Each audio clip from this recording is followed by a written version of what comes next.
Yack. You're listening to Yack. Yack is the official podcast of the AAF Greater Lehigh Valley Ad Club. Our mission is to inspire creativity and enhance the professional development of the advertising and marketing communities where we live and work. I'm your host, Bill Childs, and I'll talk with artists, designers, writers, directors, photographers, along with those who work in a creative capacity. Our aim here is to serve as a creative resource to help you stay informed, entertained, and above all, inspired. But first, I want to thank ASR Media. We appreciate your support and collaboration. Jason Tselentis is one of those people you only have to know for about 5 seconds before you realize that, one, he's a very chill, down-to-earth, easygoing guy, and two, he loves his pugs, Alien and Predator. Spend a little more time with him, and you'll realize he's also very talented, and I am thrilled to have him on the podcast. Jason is a visual communication design and typography professor at Winthrop University's Department of Design in Rock Hill, South Carolina. He's written about design and visual culture for Arcade, Mental Floss, Open Manifesto, and How magazines, as well as print, where he served as a contributing editor. Jason has 4 books on design and typography principles and design history to his credit. He contributed to the Phaidon Archive of Graphic Design and co-authored Typography Referenced, named to the 2013 Outstanding Reference Sources list by the American Library Association's Reference and User Services Association. His book, Type, Form, and Function, explores type design and typography fundamentals. And the graphic designer's electronic media manual covers web design principles. I met Jason for the first time when we were both judges for the American Advertising Federation's Addy Awards in Albany, New York, and I immediately liked him. When he's not engulfed in brand, graphic, type, and web design, he stays up late wondering what 3 wishes he would ask for if a genie visited him. And let's be honest, who doesn't? He loves comic books, literature, film, humor, horror, sci-fi, and pugs, although not necessarily in that order. In his free time, Jason enjoys hanging out with his family while wearing comfortable and sporty clothing, which some call sweatpants.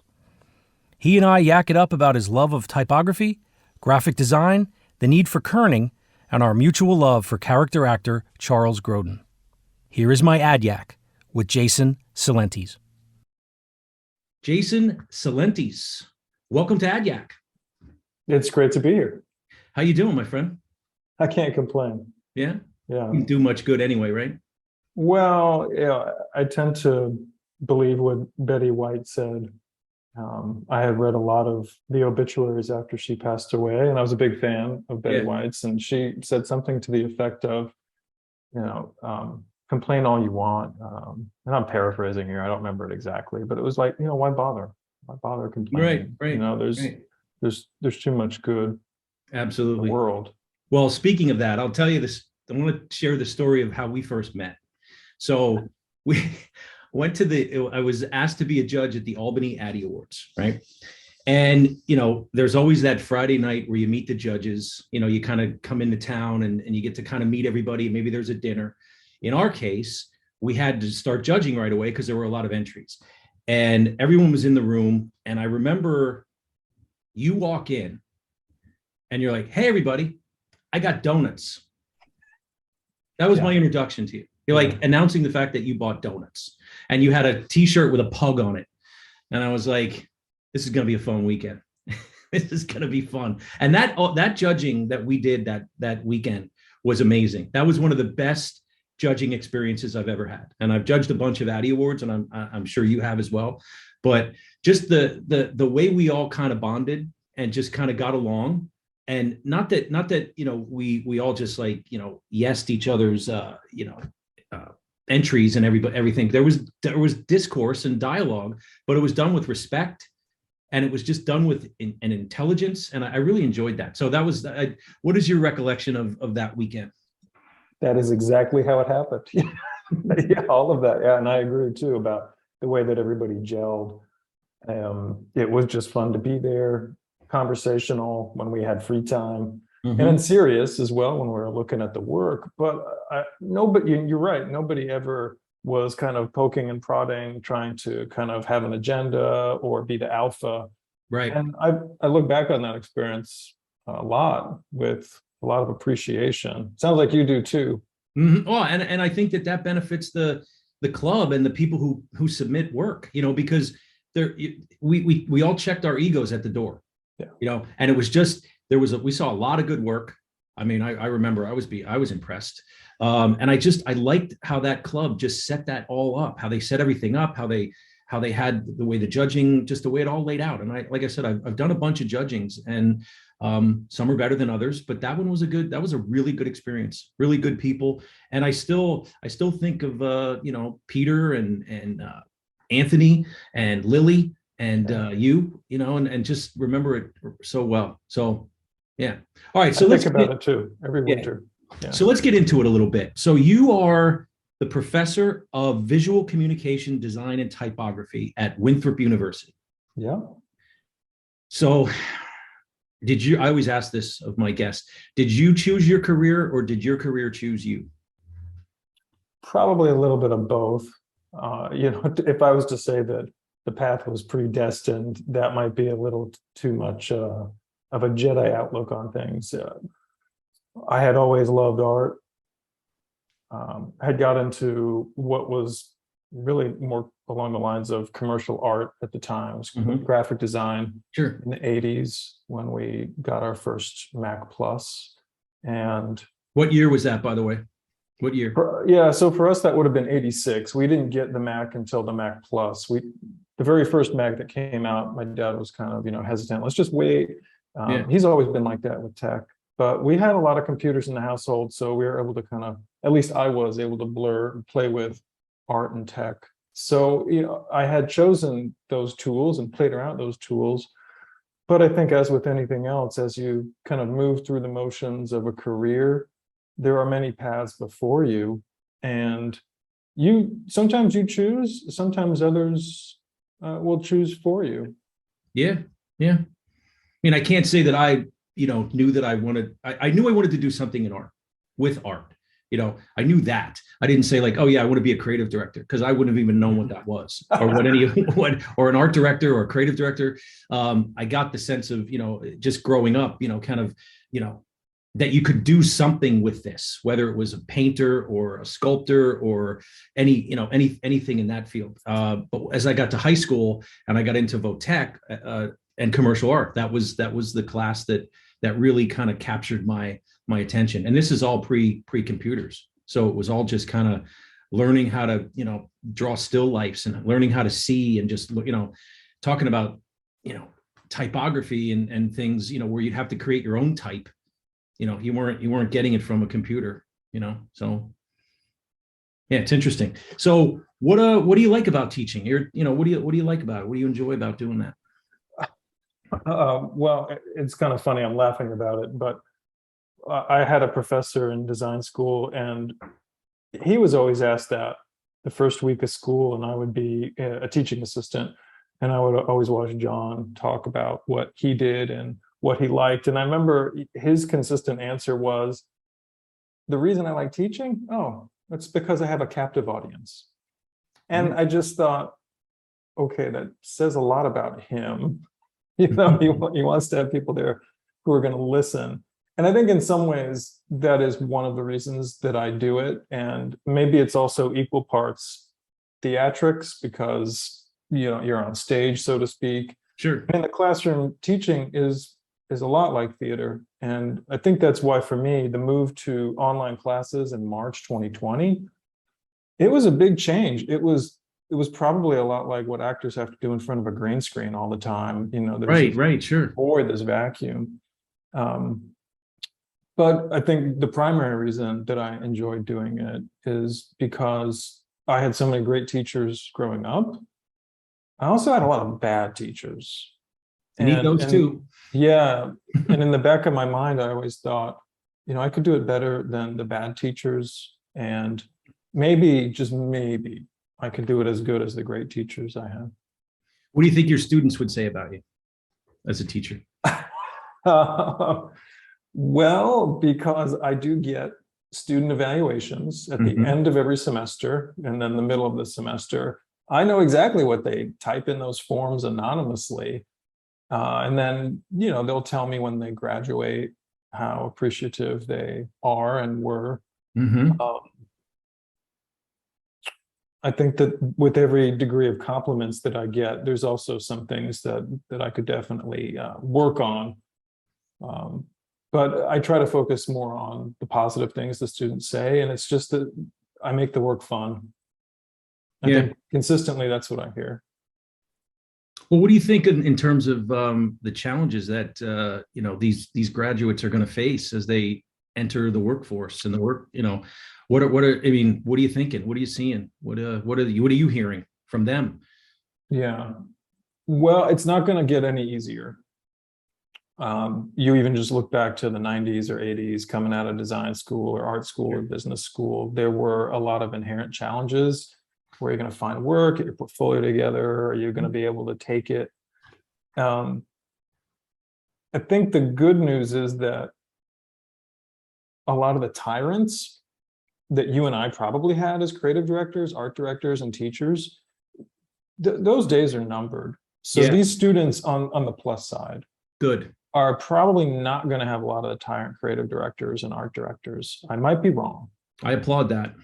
Yeah, and some of what I'm saying is kind of presumptive, but I know in the past couple of years, I haven't had students come back to me who are like, oh my gosh, you guys were so hard in the classroom. It's so difficult, but this boss I have is the worst. We don't hear that as much as we used to. Yeah. The other challenge, it's a big one, is that it's a huge pool, and there are billions of people swimming in it who know how to use the tools, are inventive, and have a unique voice. And that makes it harder. Yeah, it does.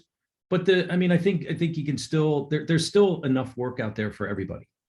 I think you can find, I think it's a lot easier now to find your niche or find a niche than it was, where you're either going to go work at a newspaper or a billboard company or, a sign company where you're now, there's just so it's just very niche. Like there's a lot of things that you can do. And with the web, that opens everything up. You don't have to schlep your portfolio around, to agencies, and, you just send them a link, here, check out my work, interesting the topic you just brought up. I write a column for Network Magazine. It's a B2B magazine here in the Lehigh Valley.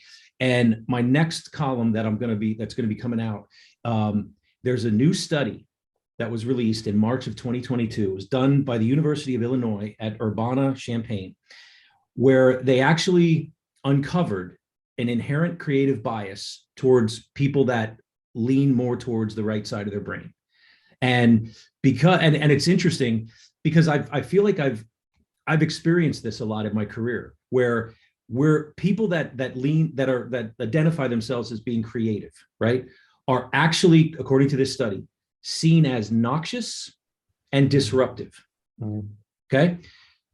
I would argue exactly what we need right now, in business and in a lot of areas, but also it said that ideas and innovation are often get rejected because it brings up feelings of uncertainty in managers, and most managers are not comfortable with that. Now, you would think that someone who started a business or a business leader would be comfortable with risk and uncertainty and ambiguity and things like that, but they're not.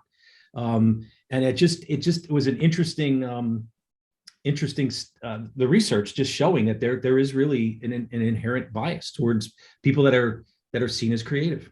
I just want to know get your take on that. I can tell you a little bit of what I've seen and heard over the past couple of decades, and even up until now. I've got a lot of friends who work in what might be considered more suit and tie kind of jobs. Maybe they are creative directors, maybe they work in finance, maybe real estate. And the joke that we always kind of talk about back and forth, and it's really them joking with me, is, well, how's all that fun stuff going with the ponytails and sweatpants, all the creative stuff you do, Jason, and the lava lamps and the beanbag chairs. The lava lamps and the beanbag chairs, which are such a cliche, but I know. I'm not gonna. This is totally on point here and relevant. I'm not kidding. I just bought a bunch of beanbags for a student lounge that we're decorating here on campus. So yeah, we live the cliche.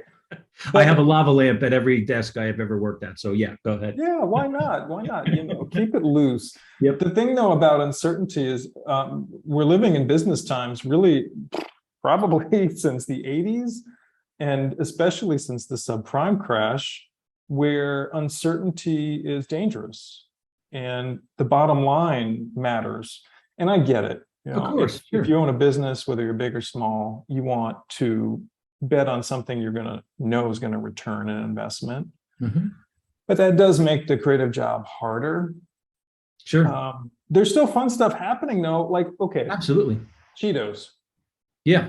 I caught this Mark Morrison ad where he's singing Return of the Mac, but he's riffing it into Return of the Snack and Cheetos and dust and everything. I'm like, that is totally awesome. Huge risk. Like, not everybody knows Mark Morrison or the lyrics to that song. Fun fact, I do. Mhm. And I just love those kinds of what I call creative risks. They could have Yeah. just brought out Chester Cheeto or the Lay's, Right. Sure. whatever. Yeah. Yeah. The column, I'm excited for the column because it's yeah, it touches on a lot of points that I kind of talk about how I wish I knew that this inherent kind of creative bias existed before I was choosing my path, because it's made for it's made for some challenges, in my career. I've had both. I've worked at companies where it was literally the promised land, where the leader was like, look, we're going to lean into our creativity, we're going to lean into our design, we're going to make it what this company is about. And then there were others where it was just, I learned about narcissism, and I learned about bipolar and how those things don't mix in a creative environment, especially when you get asked to redo a logo for the company that you're working at. And then I walked into the propeller blades because I had no idea that the leader of the company had narcissism, and there was no way he was going to let anyone do the logo. But I didn't know that. And yeah, it just caused for a lot of angst. I knew that first week at that job that I made a mistake by taking it, because the logo that we created for this company, it was awesome. I worked with the team, we evolved it. It worked on everything. It would have been great. And then I found out that and the logo looks like it was something that was created in a Word document 30 years ago, or maybe even Corel Draw. Like, that's how it didn't work in social media. There was no horizontal version. It was only stacked. It was kind of a nightmare. So I was encouraged by the fact that he asked me to do it, because I thought, perfect, rebrand, let's work on it.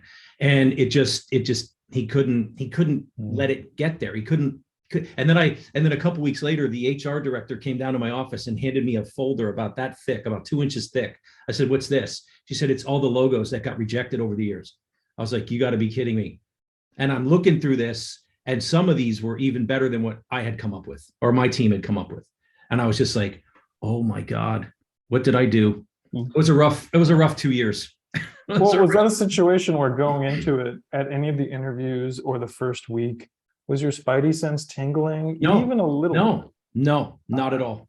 Okay. No, because everything we talked about was like, yeah, let's do it. Yes. Like it was, well, I learned that there were two sides to that person. There was the personal side, which is the side I got to know. And then there was the business side, totally different, two totally different people.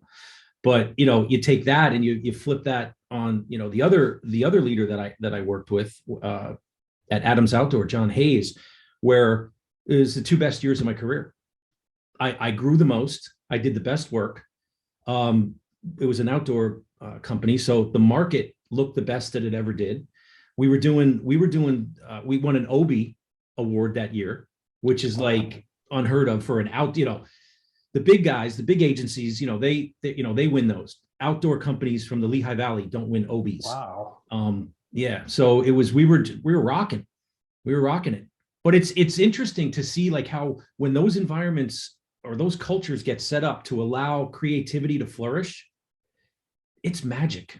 It is an unbelievable feeling. It's I don't even know how to describe it. It's like, it's otherworldly. you feel plugged into something bigger than yourself, and you have an environment or a culture where ideas are discussed. It's not like I could walk in and go, hey, I have an idea. I want to take one of the billboards and I want to light it up on fire. Like, no. You know what I mean? We're talking about like a culture where big ideas can be discussed. You don't want to work in a culture where ideas can't even be discussed. You can't even talk about it. Like you can't, that's what you want to try to avoid, right? At least for me, I just think that when you have that culture set up, and I was talking about this on my last podcast with Tony Vengrove, who does a lot of work. He worked at Saatchi. He was on the client side at Saatchi and Saatchi, and his dad was the creative director at Saatchi and Saatchi, responsible for the Toyota "Oh What a Feeling" campaign. Oh yeah, Cuckoo for Cocoa Puffs. Mm-hmm. Really cool stuff. And he talks about that. He said the one time Tony was in a pitch, and the creative team presented, and he was looking at the ideas, and he said back to the creative team, well, what do you guys think? And they looked at him, they didn't know what to say, and they said, no one's ever asked us that. I'm like, come on, really? No one's ever asked the people that created the work, what do you think? And then I thought, yeah, no, I could see that happening. But I mean, that's just the ridiculousness of what like happens in this career. You kind of get out there, and it's almost like the people that are in charge really kind of don't even understand what they're in charge of. What are we doing? What kind of, 5,000 messages at the average person every day. And we're going to create an ad that's going to look like the thousands of others and just have it be wallpaper almost instantly. Yeah. So I just think that is going to be the challenge. But I like the fact of what you're saying about how that those maniacal creative directors and art directors are probably going to start to phase out. Well, yeah, it's presumptive on my part. I don't have. No, I think you're onto that. But I wonder though if it's generational, and I'm always skeptical of pinpointing things in a generational way. But I think that generation is probably of the baby boomer age, or maybe there's a lot of Gen Xers, and we may see less of that. That would be a good thing. Now, I know that you've authored 4 books. Authored 2, co-authored 2, and then I've also done some white papers, like another 2 white papers. Well, I have one of your books here. Oh yeah, yes, I recognize that. Form and Function: A Handbook on the Fundamentals of Typography. Awesome book. I recommend it. Thank you. I do have a little bit of a bone to pick, though. Yeah. Are you seriously not going to tell me what the code is on the cover of this? Because I've looked and I've tried, and I'm pretty good at that stuff. And either you're messing with me, or I have not been able to crack this code on here. I mean, this is like CIA level stuff here. Yeah, well, can you give me a Riddler, hint? But... Give me a hint. Give me something. Is it like, do I got to squint and something will appear? No, sorry. The Riddler didn't even give Batman any hints, or Alfred for that matter. But there's stuff hidden there. There's stuff hidden on this cover. Yeah. Oh, is it a phrase? Does it unlock the universe? Is it a what just can you give me that? In a lot of ways, yeah, it does unlock the universe. All right, I'm in. I'll go back in. You better get to work. And you've had that book now for what, 5 or 6 years? You still No. I brought it. This was a COVID purchase. Oh, okay. Yeah. Okay. But this is great. This is an awesome book. Love Thank it. you. So do you get freaked out when people call type fonts? Like, does that bother you? No. Not that much to stick with?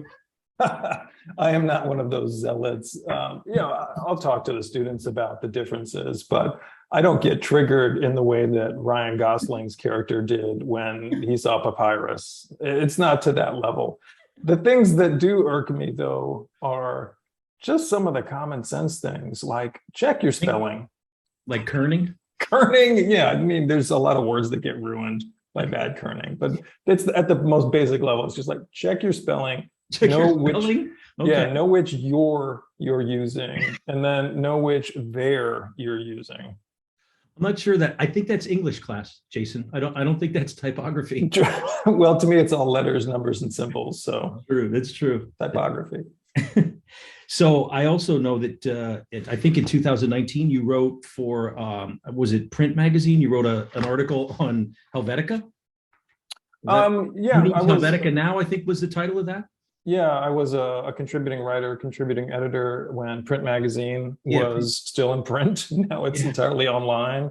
Yeah, I covered typography for print. A couple of other beats. I covered the tech beat for them too, and even I did a piece on Vine for them a few years ago.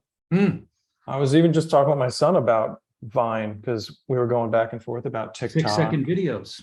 Yeah, 6-second videos, 6 seconds or less. And we Yeah. were talking about it and how much of an impact it had. And then poof, gone. Yeah, weird. So what is your thought on Helvetica? It's timeless. It's got a movie made after it. You can't go wrong. Yeah, documentary. Great documentary. I still use it myself. It's a workhorse. It's very functional and it is beautiful to look at. Is it overused? Who cares? Right. Yeah, I don't have a problem with it. Now, we might disagree about Comic Sans. I feel kind of the same way about Comic Sans that I do about Helvetica. You know, it's beautiful to look at. It has its place. I've used it myself, unironically, and I think it has a purpose. Yeah. Well, actually, I may be wrong about this, but wasn't that font developed for? There was a reason that font was developed, and it has to do with I think people with disabilities are having trouble reading. I don't know. I'd have to look. I thought maybe I was going to ask you about that and to see if you knew about that. I do believe that font was designed with a specific thing in mind like that. I'll have to. Yeah, I'd have to go back and look at the history about why it was created. But you're right in so much as certain types, certain fonts will be easier for folks to read if they're younger. For example, maybe just learning to read, or if they're dyslexic. And it might have been Sans can be one that might be easier to read. Yeah. Well, this might be an unfair question, but do you have any fonts that you like, your go-to fonts that kind of like that you've never fallen out of love with, that you love using? Yeah, probably Trade Gothic, News Gothic. Again, workhorses. There's a lot of variety. You've got something that sets in kind of a more wider width, and then it's got some nice narrow widths. Because I live almost entirely in the Google workspace with docs and slides, I actually use a lot of Google fonts. I like Barlow, IBM Plex. There's a full family that IBM Plex has, and it's sans serif, serif, a monospace, and then I'm drawing a blank on the fourth one. Yeah, I think, so long as it's accessible and I don't have to fuss around too much with, downloading, installing it, is it corrupting things? Right. I tend to think kind of functionally about type. Okay. Who are some of your design influences? Oh my goodness. Well, first and foremost, probably all the Franciscan nuns that I had in Catholic school, because of the seriousness that they brought the art to us, and they talked about art in a way that was functional. Yeah, interesting. Yeah, a lot of pictures, you think about going to the museum as a child or looking at art as a child. It's like, well, does it look like a person? Oh yeah, the Mona Lisa. Oh, does it look like a mountain? Oh yeah, But I think with the art school training that I had, it was very much about form and function and numerology. And, I'm not getting into the like Da Vinci Code zone of things here, but there was this truth and beauty and truth that the Franciscan sisters talked a lot about. And I had one every year of middle school and elementary school. And then there were some non-nuns, lay people as they were called. Okay. But then also, just in popular culture, which was a big escape because it was the art outside of the classroom. There were the comic books. I just remember covers by Steranko and Ditko through the 70s and 80s. And then movie titles. I'll never forget seeing Superman, Richard Donner's Superman in the theater. And maybe this is really where the typomaniac in me had an awakening. I just remember seeing those titles on screen, being like, this speaks to me. Right. Those were the 3D, right? They were like 3D translucent and kind of. Yeah, and I can't remember if RGA did those or who did those. Gosh, I should know that, but I'm drawing a blank. Yeah.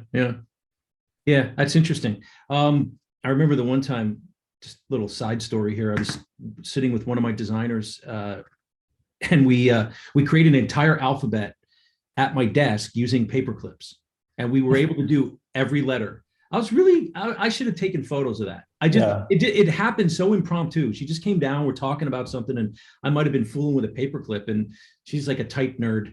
And she's like, oh, it looks like a letter A. And I was like, oh yeah, look at that. And then I was like, I just was in a fun mood that day. I said, hang on a second.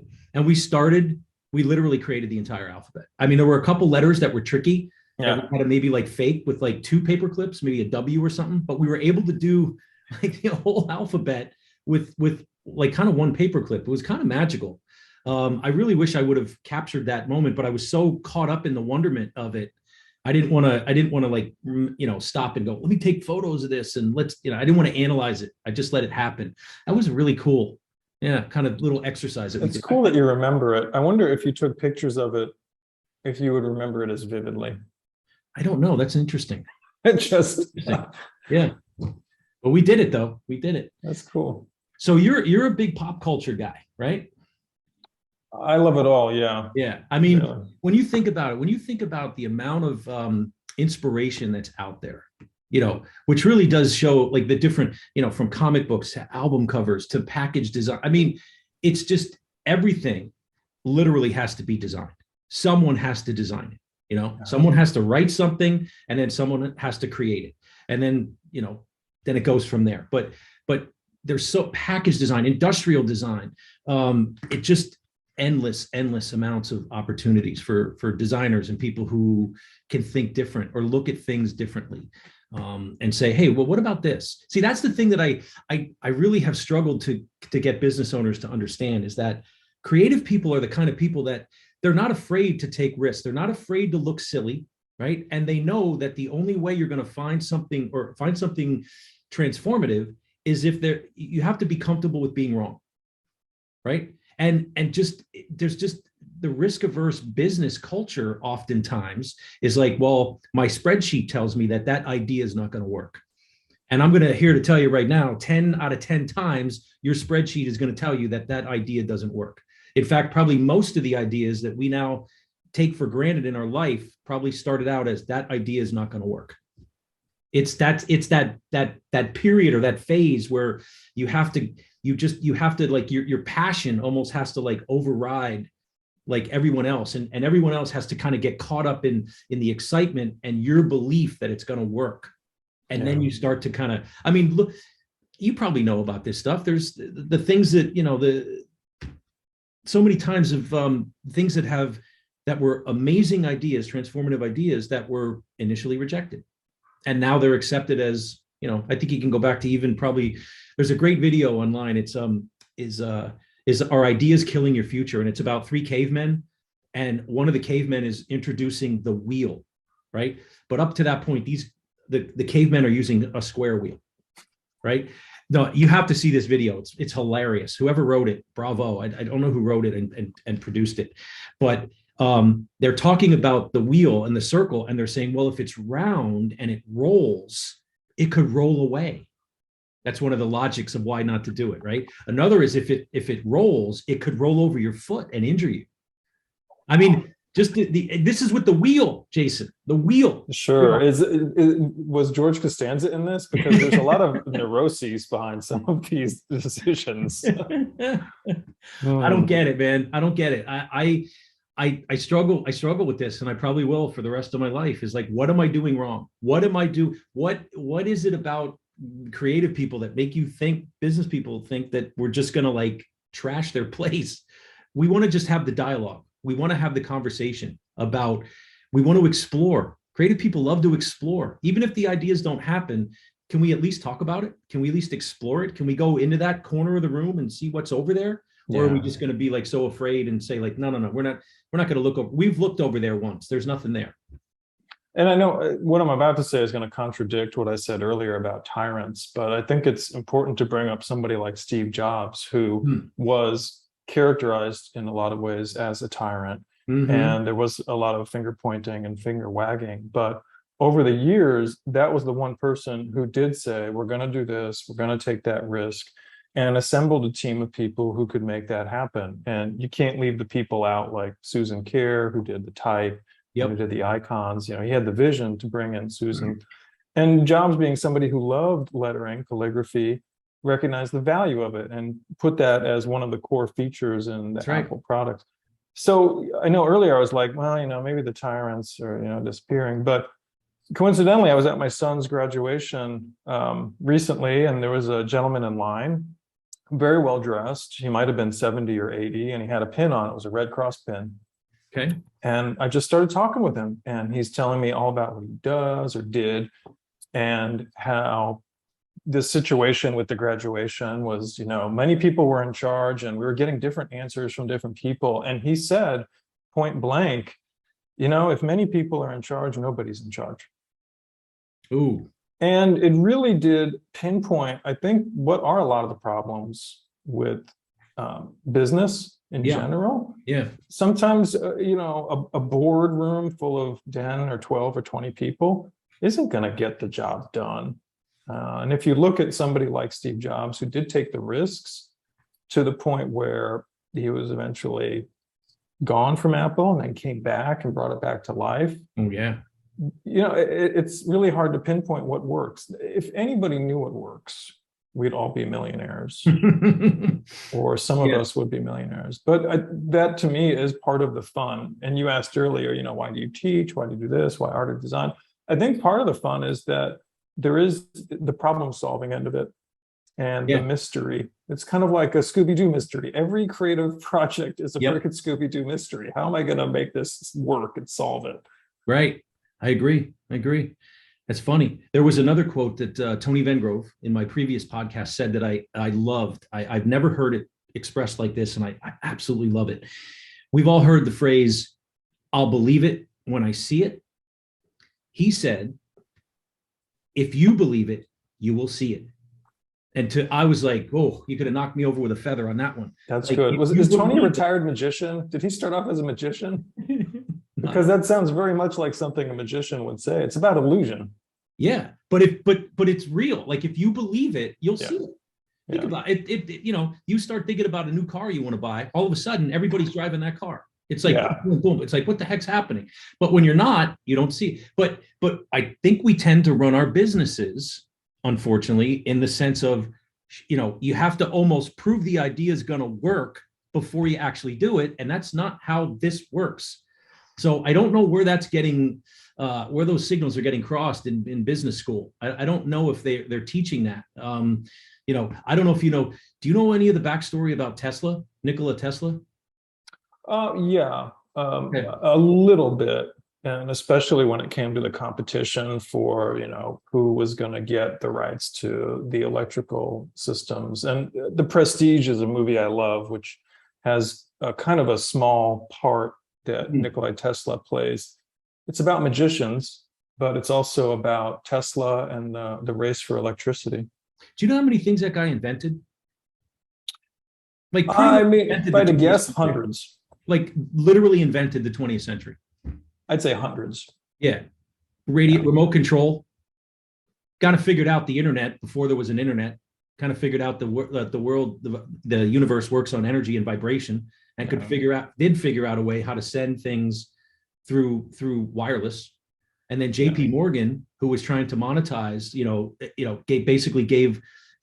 Tesla was like, no, this should be free to everybody. He's like, no. And then he gave the contract to Edison. So, I mean, that's a whole other podcast, but I think of like a guy like that, who is just brilliant, just genius level brilliance.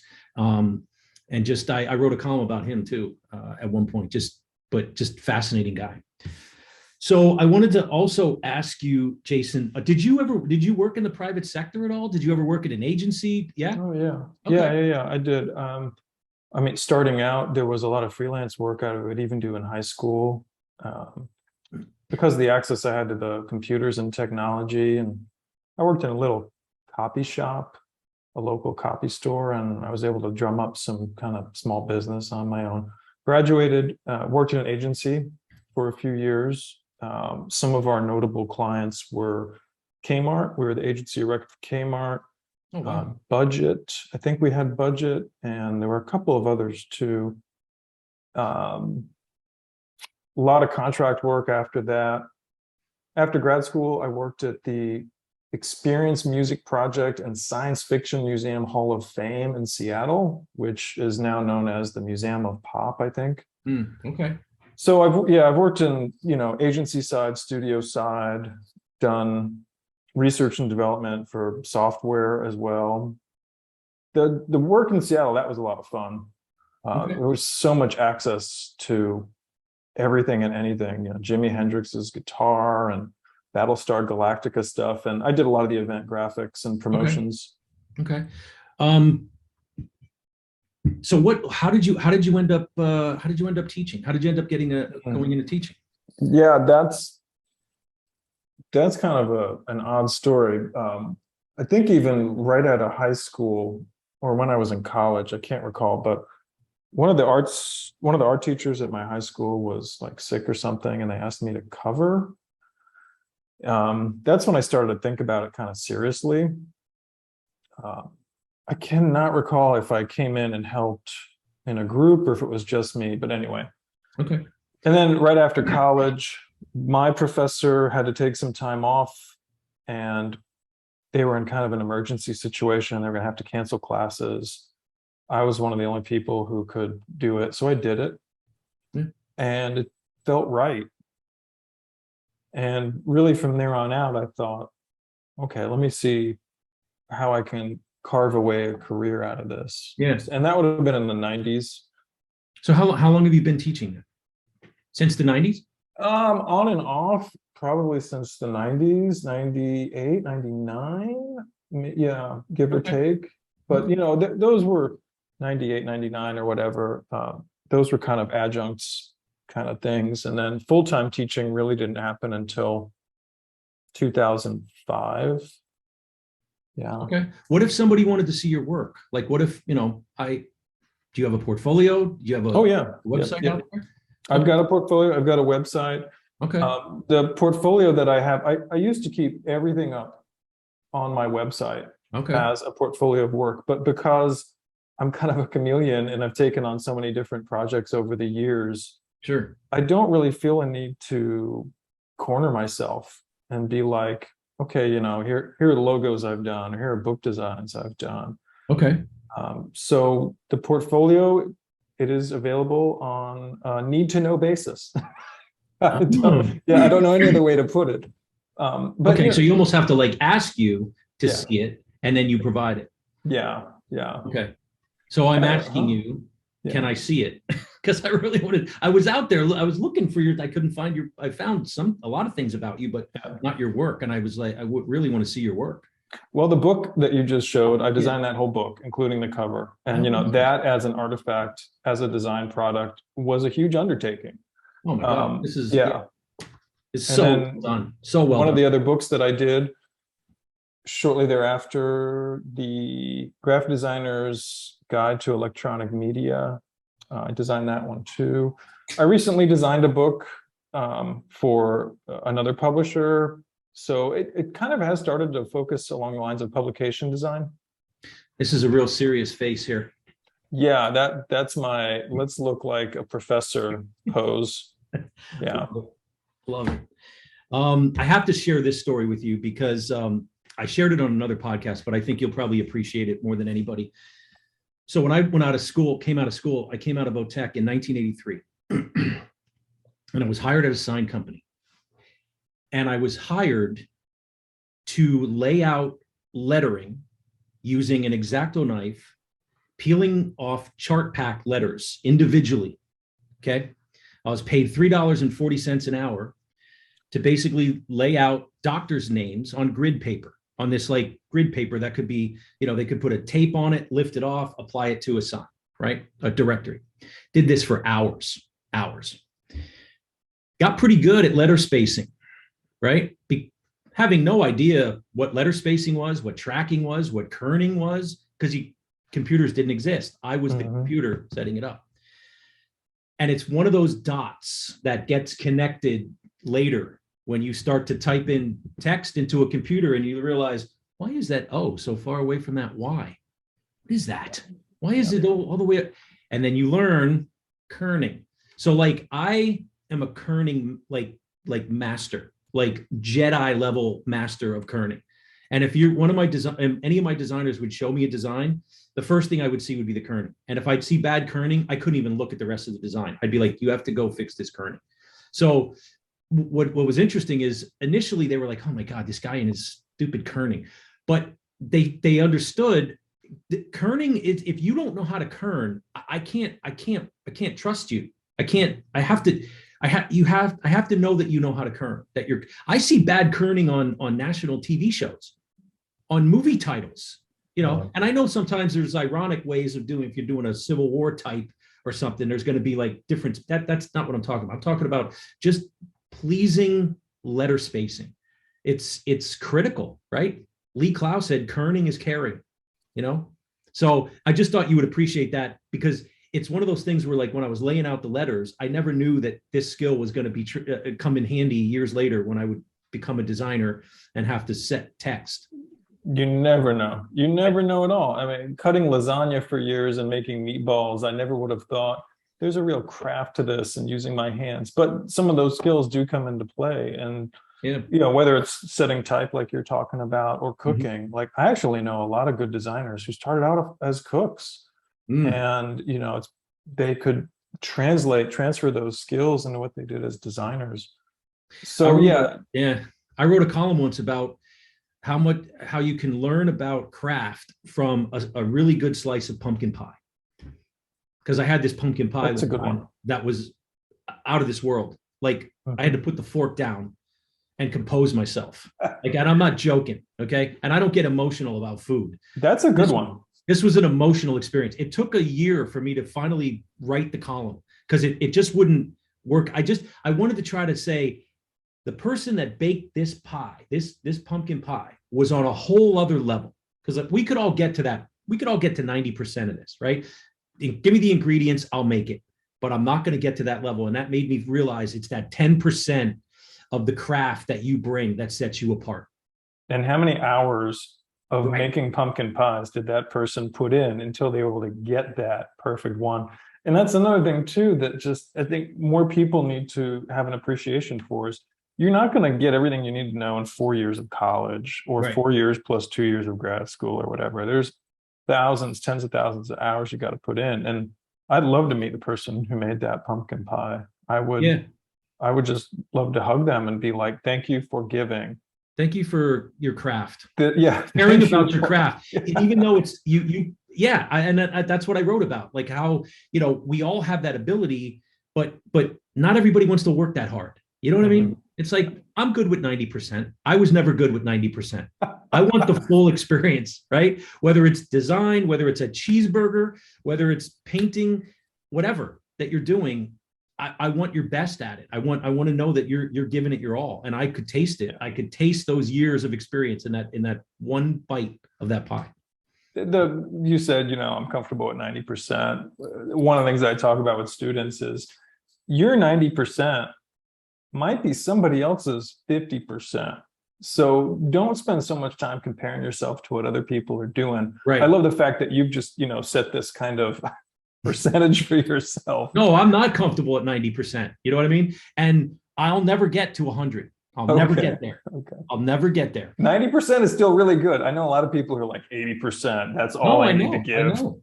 Somehow when they were putting me together, they just didn't, they just gave me this extra thing that just said, good enough is not enough. Well, maybe the 90% will help you live longer into your 70s and 80s, but the people putting in 100, 120, 200%, they're going to I'll never get to 100%. And I'm okay with that, because I'm in the pursuit of the craft, and to your point earlier, you're right. Learning is lifelong. If you can ingest that early, not like, oh, I can't wait to get out of college and start doing the work. You're never going to stop learning. Like, I'm 30 plus years in. I'm still learning. I still have a wonderment about what I do.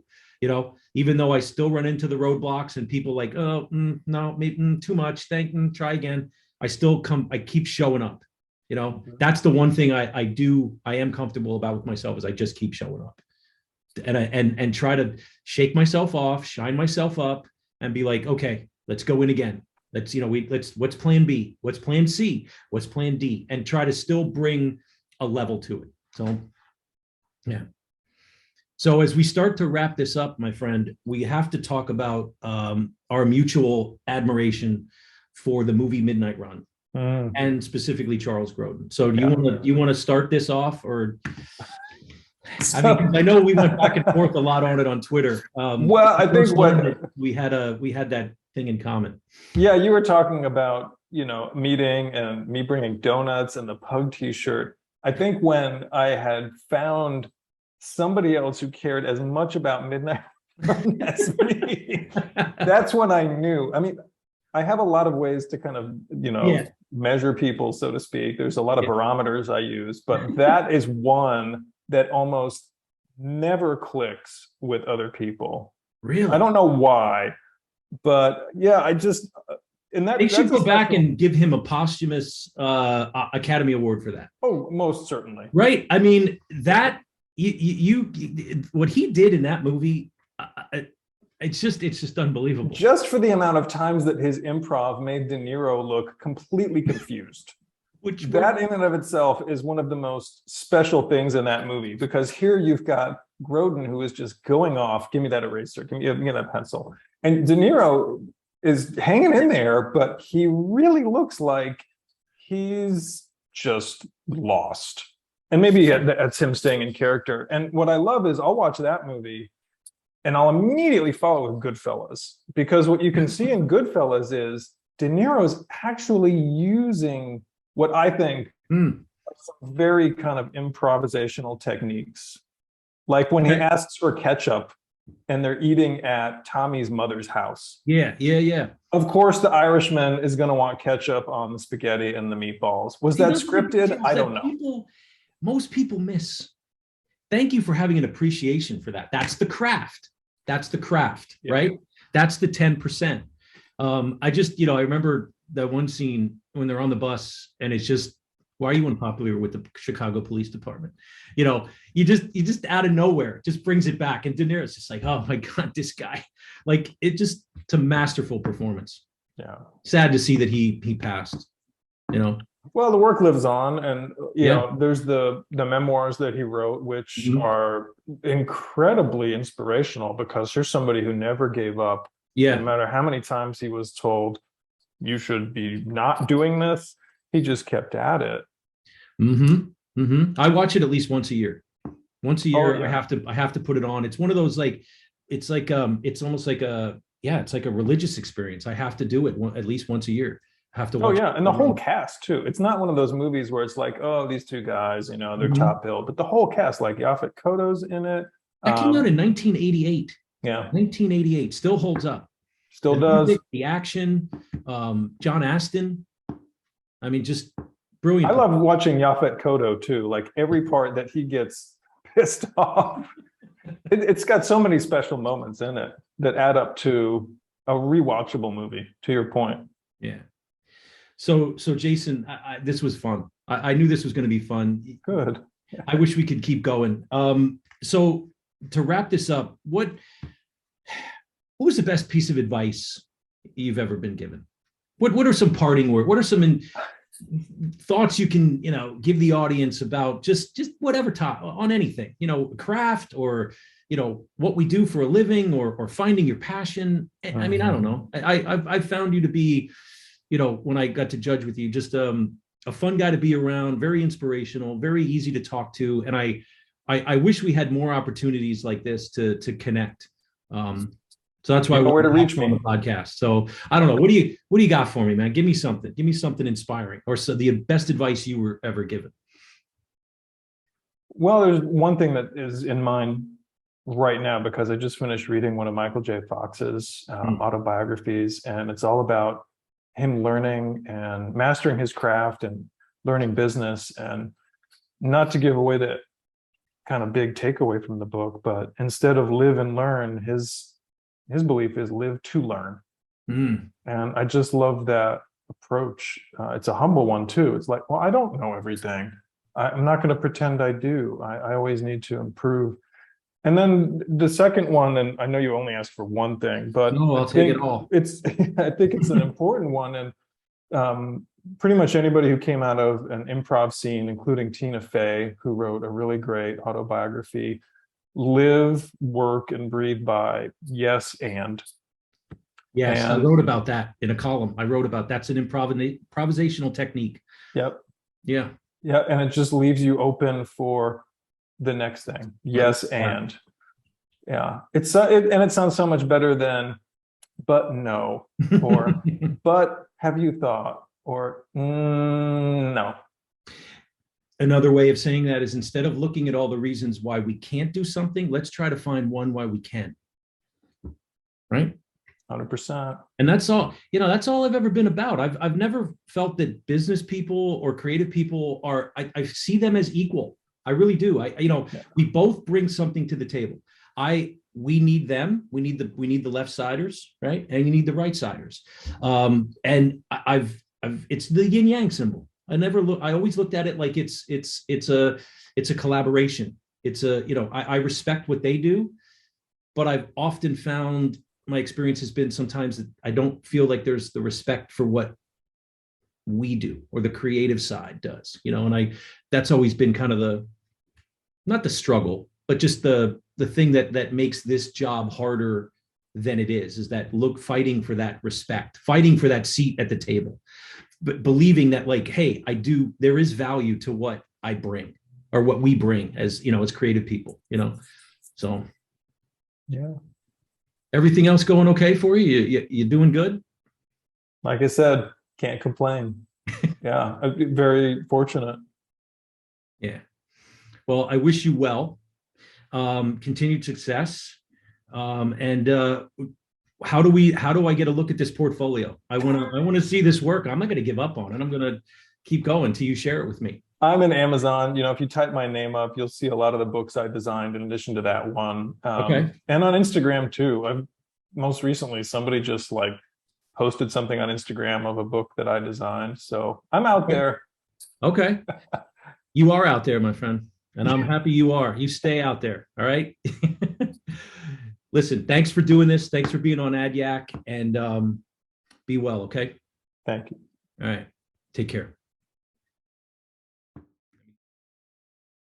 All right, Yackers. Hope you enjoyed it, because we have many more great conversations planned and guests lined up ready to yak it up. Yack is sponsored and produced by ASR Media. Theme song was written and performed by Dan Ross. Location recording was at JT Norman's Design Studio. Yack is the official podcast of the AAF Greater Lehigh Valley Ad Club.